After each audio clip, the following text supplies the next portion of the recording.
Welcome to this explainer. Today, we're diving straight into one of the absolute core challenges of any real-time operating system. I'm talking about handling totally unpredictable hardware events while constantly balancing speed, latency, and power consumption. It's quite the juggling act. In this module, we're exploring the fundamental mechanisms a system uses to coordinate tasks, exchange critical information, manage memory requirements for maximum efficiency, and really just respond to the physical world. We'll be looking at everything from task synchronization using event flags to inter-task communication mechanisms like message queues, and of course, the foundational role of the system clock tick. But at the absolute center of all of this, the interrupt. Here's our roadmap to demystify how we actually manage the chaos of asynchronous hardware events. First up, managing those asynchronous events. Then we'll look at the kernel-aware ISR, dive into the event posting dilemma, check out the system heartbeat, and finally weigh some core architectural trade-offs. Okay, Section 1, Managing Asynchronous Events, the Express Lane. Let's look at the absolute fastest way an embedded system can react to the outside world. Think of this as the express lane. When a sensor triggers or a voltage drops, the hardware doesn't wait for the software to be ready. It demands immediate attention. What you're seeing here is a non-kernel-aware interrupt service routine, or ISR. It goes straight from the hardware event right to processing and clearing that event. It completely ignores the scheduler and the tasks above it. You'd use this exclusively for those ultra-fast, high-frequency events where, honestly, even a single microsecond of RTOS overhead is just totally unacceptable. But there's a catch. A strict, non-negotiable cost for riding in this express lane. To maintain that zero-latency response, you absolutely cannot trigger a context switch. And you cannot call any of the UMCOS3 APIs. No exceptions. If your ultra-fast interrupt tries to use an RTOS semaphore or a message queue to signal a task, well, the entire system's timing can catastrophically fail. It really has to be an isolated bubble of pure speed. Moving on to Section 2, the kernel-aware ISR structured handling. Because let's face it, most of the time, our interrupts actually do need to talk to our software tasks. When we do need the RTOS to step in and wake up a waiting task, we use this setup. And execution strictly flows through 3 steps. Step 1 is the ISR prologue. This is usually written in CPU-specific assembly language. It disables further interrupts and saves the current CPU context. You know, the registers and state of whatever task was just rudely interrupted. Next, Step 2, the C code. This is where you actually process the event, clear the hardware flag, and post your signals. Finally, Step 3 is the ISR epilogue. Back in assembly, this triggers the scheduler to see if a higher priority task just woke up and then restores the context. It's this brilliant sort of sandwich design that strictly isolates the messy CPU-specific assembly context switching from our comfortable software-level C code. Which brings us right to Section 3, the event posting dilemma, the core conflict. What happens when this perfectly structured ASIR actually needs to signal a waiting task during that second step? Well, we run into a major engineering problem.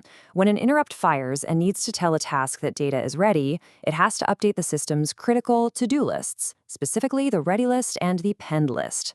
But think about this. What if another, higher priority interrupt fires right in the middle of updating those lists? How on earth do we protect these critical data structures from absolute total data corruption? This is the core conflict of RTOS design, right here. The event posting dilemma.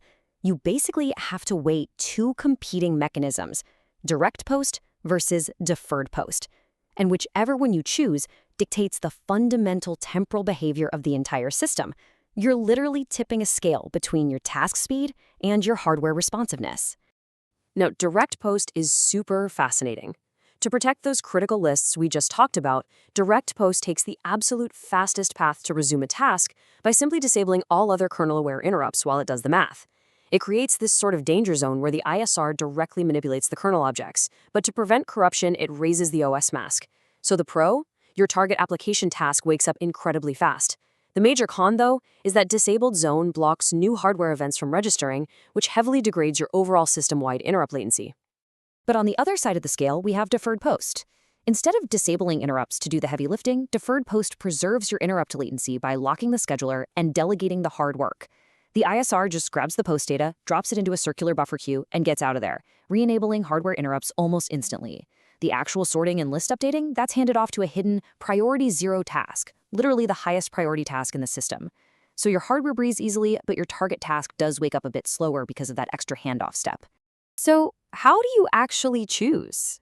It all comes down to this architectural decision matrix.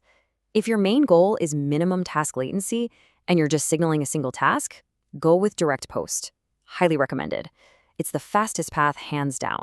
But, and this is a big but, if you're dealing with intertask communication mechanisms, like event flags with multiple waiters, or if you're broadcasting to multiple tasks using semaphores or message queues, direct post is dangerous. It leaves those interrupts disabled for way too long. For broadcasts, you really must defer to that priority 0 task just to keep your hardware responsive. All right, moving into section 4, the system heartbeat, visualizing time. Because every embedded system needs a pulse, right? Let's see how this ties into the RTOS's very perception of time. We call this pulse the system heartbeat, or the clock tick. It's a dedicated hardware timer that generates periodic interrupts, usually anywhere from 10 to 1,000 times a second. Every single time-based decision in the entire system relies on this heartbeat. We're talking every delay, every timeout on a pend call, every round-robin scheduling time quanta. And it operates on a very strict rule. The faster your tick rate, the higher your temporal precision, but the heavier the CPU overhead. It's always a trade-off. Now, because this heartbeat triggers so frequently, modern architectures really had to evolve. Legacy RTOS designs used to iterate through all their delayed tasks right inside the tick ISR itself, which created a massive interrupt latency. It was a nightmare. But notice how MUSI/USI3 evolved to keep the tick ISR incredibly lean. It does the absolute bare minimum in the interrupt, just posting a signal, and then it defers all the heavy delta list sorting completely out of the interrupt and into a high-priority task level. Sound familiar? Yep, it's the exact same delegation philosophy we just saw with deferred event posting. That brings us to our final section, core architectural trade-offs, power versus precision. What happens to this constant beating heart if we're designing something like a battery-operated IoT device that needs to sleep for weeks at a time? Look at the contrast here. On one side, we have a highly active system with a constant 1,000 Hz tick. On the other, we have what's called tickless idle. This is the ultimate system trade-off. To save just microamps of battery power, we can completely turn off the system heartbeat. We intentionally flatline the RTOS. The trade-off, as you might guess, is that all time-based precision is lost. Delays and timeouts, completely unavailable while it's sleeping. The CPU draws almost zero power, basically waiting indefinitely for a physical hardware event, like a sensor trigger or a keypad press, to shock it back to life.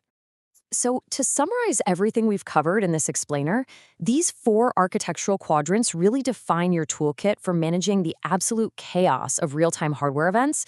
You've got execution isolation wrapping your C code, the non-kernel bypass for that sweet 0 latency, the core dilemma of direct versus deferred posting, and finally, the system-wide philosophy of delegation, pushing that heavy sorting out of the interrupt context just to keep your baseline system super lean. As you go forward designing your own systems and configuring your real-time kernels, keep this golden rule etched in your mind. Direct post equals fast tasks, but slow interrupts. Deferred post equals fast interrupts, but slower tasks. You can tip the scale to favor your software execution, or you can tip it to favor your hardware responsiveness. But you can rarely, if ever, do both simultaneously. So, as we wrap up this explainer, I want to leave you with the question to ponder for your own projects. When you sit down to architect your next embedded system, which side of the scale are you going to choose to weigh down? Will you prioritize the speed of your software tasks, or will you prioritize the breadth of your hardware? Something to think about. Thanks so much for joining me, and as always, keep exploring.